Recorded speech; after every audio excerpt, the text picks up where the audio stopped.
आज के डिजिटल युग में जब एक पोस्ट पलक झपकते ही वायरल हो जाती है, तब सोशल मीडिया पर कही गई बातों का असर सिर्फ वर्चुअल दुनिया तक सीमित नहीं रह जाता। एक ऐसा ही मामला देश भर में चर्चा का विषय बना हुआ है, शर्मिष्ठा पनोली की गिरफ्तारी, जिसने न सिर्फ पश्चिम बंगाल बल्कि पूरे भारत में एक नई बहस को जन्म दे दिया है। क्या है पूरा मामला?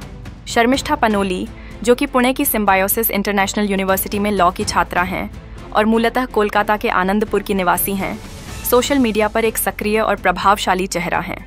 उनके एक्स पूर्व ट्विटर पर लगभग 50,000 और इंस्टाग्राम पर 90,000 फॉलोअर्स हैं। हाल ही में उनके द्वारा की गई एक पोस्ट ने देश भर में तूफान ला दिया। इस विवाद की जड़ बनी एक पोस्ट जिसमें शर्मिष्ठा ने ऑपरेशन सिंदूर से जुड़े मुद्दे पर सवाल उठाए। उन्होंने हिंदी फिल्म इंडस्ट्री की चुप्पी पर भी टिप्पणी की।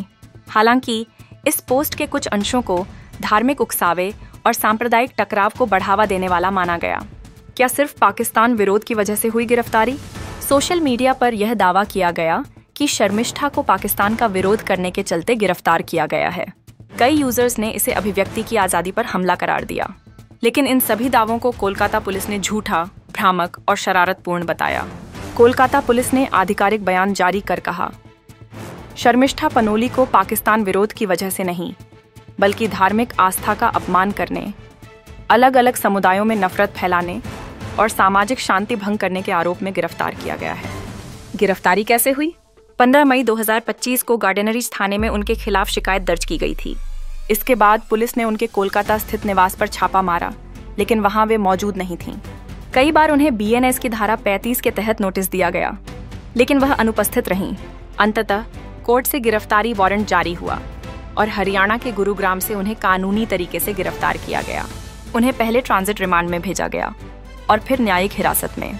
किस किस धारा में मामला दर्ज हुआ? शर्मिष्ठा पर भारतीय दंड संहिता BNS की कई धाराओं में केस दर्ज हुआ है।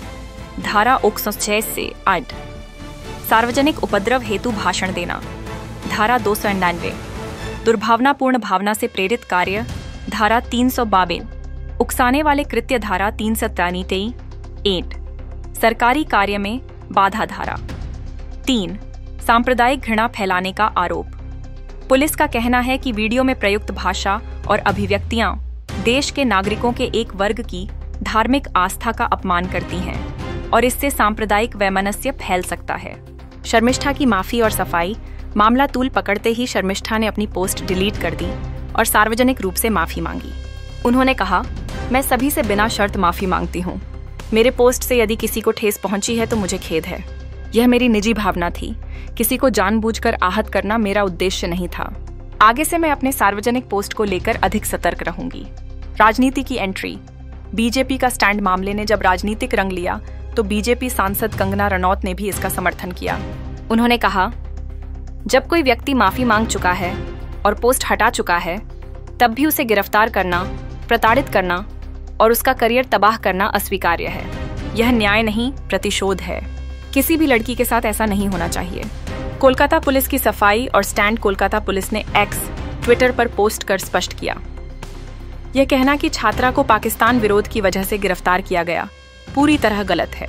हम राष्ट्रीय गौरव और देशभक्ति का सम्मान करते हैं, लेकिन धर्म के नाम पर नफरत फैलाना या भावनाएं आहत करना कानूनन अपराध है। हमने कानून की प्रक्रिया का पालन करते हुए गिरफ्तारी की है। अब सवाल यह है, क्या यह गिरफ्तारी जरूरी थी? यह मामला सिर्फ एक गिरफ्तारी नहीं है, बल्कि एक बड़ी सामाजिक और कानूनी बहस को जन्म देता है। क्या सोशल मीडिया पर बोलने की आज़ादी सीमित होनी चाहिए? क्या धार्मिक आस्था के नाम पर हर अभिव्यक्ति को अपराध घोषित किया जा सकता है? माफी मांगने के बाद भी गिरफ्तारी करना क्या न्याय है? इन सवालों के जवाब देश के सामने हैं और सोशल मीडिया पर इस पर बहस जारी है। शर्मिष्ठा पनोली की कहानी आज के समय की सबसे बड़ी सच्चाई को उजागर करती है। सोशल मीडिया की ताकत और उसकी कीमत। एक ओर यह मंच युवाओं की आवाज बन सकता है, वहीं दूसरी ओर एक गलत बयान उन्हें कानून के कटघरे में भी खड़ा कर सकता है। अब देखना यह है कि आने वाले समय में अदालत क्या फैसला सुनाती है और यह मामला युवाओं के लिए क्या सबक छोड़ता है।